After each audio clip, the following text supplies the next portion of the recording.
All right, so I guess I'll go ahead and get started. It's a bit of a late crowd, bit of a slow crowd today. So I'm Zach Gunner with Global Vision. Not sure how many of y'all went to my net neutrality talk. Um, so I am from Greenville, South Carolina, and I work for a company called Global Vision. It started as a dial-up ISP in 1996. We had um, I wasn't around then. I was born in 1990, so why don't we go and preface that? I wasn't with the company then, but they had a T1 that they used for their internet connection, and then had a bunch of phone lines coming in for people to dial out to the public internet with. Today our clients range from large companies to we have about 40% of our customer base is residential. The other 60% is commercial. We do everything from a 3 meg residential connection to we got a 100 by 100 dedicated connection to a business. And we're particularly a wireless ISP. So that means our last mile access method is some form of wireless technology. And we're not a mobile carrier. Our wireless is fixed. So we install a piece of equipment on a building, and then it points up at one of our towers. No, our equipment is actually 5 gigahertz based, and it uses the 802.11 spec. I also do Greenville Towers, which is a offshoot for some of the work that I do. And what Greenville Towers do, it's tower climbing, climbing cell phone towers. That is me on a very cold day fixing a Ethernet drop because another cell phone carrier damaged it when they were moving their own equipment. It doesn't look that high until you see it from my point of view. That is this first set of arms right here is at 100 feet, so that is about 130 feet in the air, and the cars look kind of tiny from there. What's unique about running a wireless ISP is we're a small company. We have nine people. And so there's not a whole lot of that's not my job, or that's not in my job description. And so prior to me coming to Global Vision, we had to pay someone $50 an hour to do this work.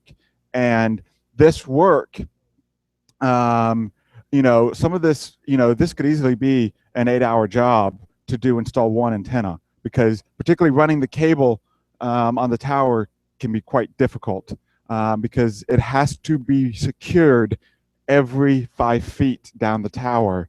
And that could be a 2-hour job just by itself. So I got trained. I went down to Georgia and became a certified tower climber. One thing interesting about tower climbing is fire departments are not your friends, because they do not know how to rescue you from anything above their ladder truck. They'll pull up their ladder truck, go, oh shit, we can't get up there. And then that's where the problems start. There was a case in California where a guy was on a cell phone tower. He was 135 feet in the air, and he fell, and his harness caught him. So he's now hanging 6 feet.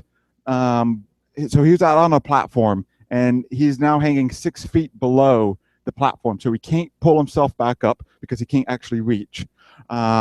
And so the fire department's called. They come, they pull up their ladder truck, and they raise it. Damn, it's only 100 feet. So then they call a construction yard, rental company to get a cherry picker man lift. It's only 120 feet. So finally, one of the guy's coworkers called another tower climbing company that was 2 counties over. It took them 45 minutes to get there, and within 10 minutes of being on seat, that tower company climbed up, rigged ropes, and rappelled down and lowered the gentleman down to the ground. So the moral of the story with this is you cannot count, doing tower climbing, you cannot count on local fire and rescue to actually rescue you. So that's why we train for rescue. I love it. I love it when like Hack 5 or something like that talks about extreme outdoor wireless and they're still measuring their links in feet. Any in the wireless industry, particularly the outdoor wireless industry, the WISP industry, measuring wireless links in number of feet is a bit of a joke. Our longest link is 44. Our personal link is 44 miles. It goes from downtown Greenville, South Carolina, to Cashiers, North Carolina, and hits a mountain. Our building that we're on is a 335 feet building that's got a 35-foot tower on the top. So it is the second tallest building in the state of South Carolina. And we're not using cantina and antennas. We're not building these out of Pringle cans. We are buying commercial antennas that we then hook radios to. And actually, hold on a second.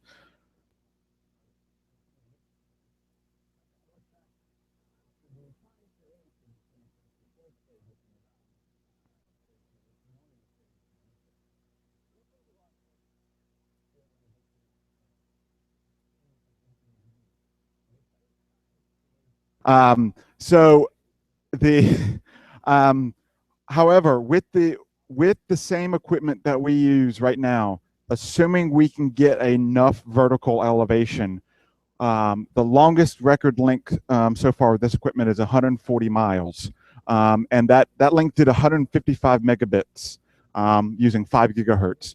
The link ran from a 8,500 foot mountain near LA to a 8,000 foot mountain just outside of Las Vegas. And they basically went mountaintop, mountaintop. The problem when you get at 140 feet or 140 miles is not trees, it's the curvature of the earth. So you have to get high enough to just compensate for the curvature of the earth.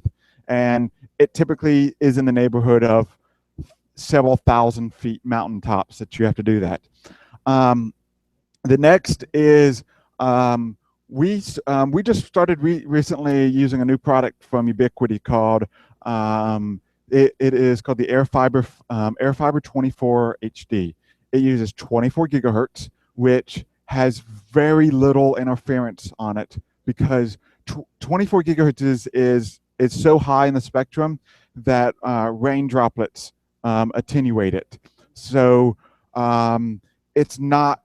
Also, walls does horrible things. So the frequency is special because home users would never use it. So we can use 24 gigahertz to deliver 2,000 megabits. That's aggregated both ways, or we can do 1 gig full duplex in the Greenville climate. We can do about 5 miles. And if you're out in the desert Southwest, where it is very dry, you could do 20 miles on the same frequencies. So it's a matter of the distance. So this is one of the antennas that we use. Let me make sure I'm in the camera. This is one of the sectors that we use. It is a 120 degrees wide. And this sector is what we install on a tower and allow clients to connect. This metal around it is aftermarket RF armor. These radios are inexpensive, or sorry, the antennas are inexpensive, so they don't have the best shielding on them. So if we were to mount 4 of these without RF armor, we would actually end up interfering with ourselves. So we install these aftermarket, and we can actually about double the performance because we cut the self-interference almost to nothing. This with the standard Rocket M5 from Ubiquiti, this sector can do about 75 megs aggregate. So that means all the clients connected to it can push about 75 megabits. When you're selling 3, 5, and 10 meg packages, we can fit about 30 customers on here before performance really starts degrading, and then we'll just put another one on the tower. And this package is not terribly expensive. I think it's about $500 for the radio, the antenna, the shielding, and the mount. So it's not crazy expensive. And this particular unit is a 19 dB.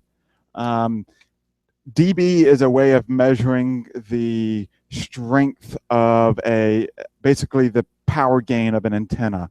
And so the sectors are 19. However, the equipment that was used for the 140-mile link was a dish. It was a parabolic dish that was 34 dB. So a little bit about RF. So when I got to remember the rules because it's been a while since so when you go up 3 dB, no, it's when you go up 1 dB, you double the power. When you go up 3 dB, you 10x the power. So we're going from a 19 dB on this antenna to a 34 dB. So it is worlds different, and also it's much focused. So instead of spreading the RF energy out like this, it's like this. So that's how we're able to complete these long links. In the WISP industry, we cannot afford to pay for licensed spectrum like the cell phone carriers can. We don't have, 500,000 to get 500,000 or a couple of $1 million to get spectrum just in the city limits of Greenville, South Carolina. So we rely on unlicensed spectrum, particularly 5 gigahertz. Unfortunately, so do home routers. So does Comcast deploying their hotspots on telephone poles and stuff like that. So 5 gigahertz is a unique animal. About yes, it is attenuated by trees. So 5 gigahertz cannot penetrate trees at long distance. So that helps cut down a little bit of the interference from Comcast. But there are some operators of this equipment that in a Comcast urban area would do a channel scan and basically show all the access points that the antenna can see, and it'll be like it can see 300 access points that all belong to Comcast.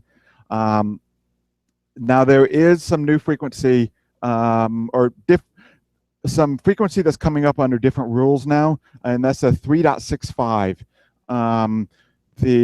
Some politician put a nice name on it as citizens broadband or something like that, some fancy word that actually makes it more confusing. So essentially what it is what is unique about 365 is they're licensing it per census tract. So in an urban area, a census tract could literally be a block, one city block. So we can get exclusive use of part of that frequency for that city block. Or in a more suburban area, that might be a couple of square miles that we get exclusive use for that frequency. And it's relatively inexpensive to get those frequencies. Using the equipment that we would actually use for the unlicensed would be from a vendor called Telrad.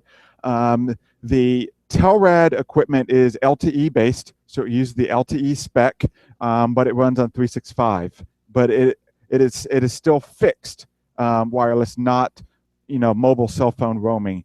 And with that, with the LTE, we can do a single sector can do over 500 megs. So we can now compete directly with a Charter in both speed and price doing wireless. So LTE does add some latency.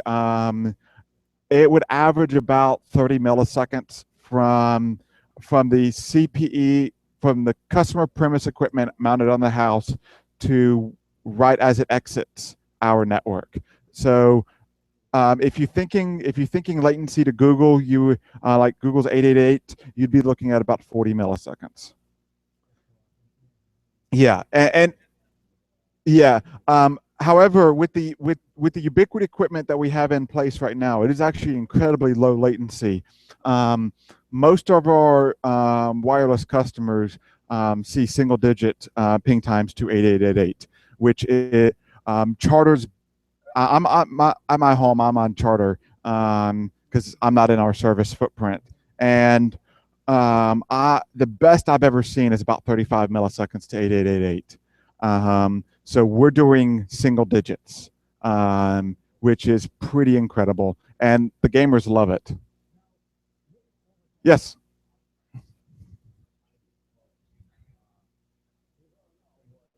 yes.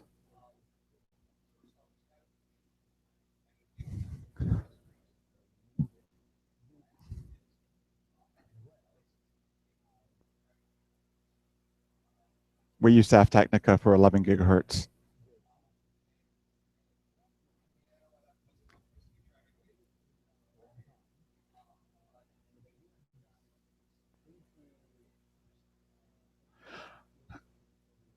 Okay, so did you follow the manufacturer's recommendation when they passed the link? Then if the antenna is aligned properly, then you should be getting the signal strength numbers that the spec sheet says. Then you should get the reliability that the spec sheet says. Which we have a SAF Technica link, which is 11 gigahertz, which is very similar to yours, and it's a 6 mile shot with two 3 foot dishes on both sides, and in the most heavy downstorm, it will drop one level modulation. Also,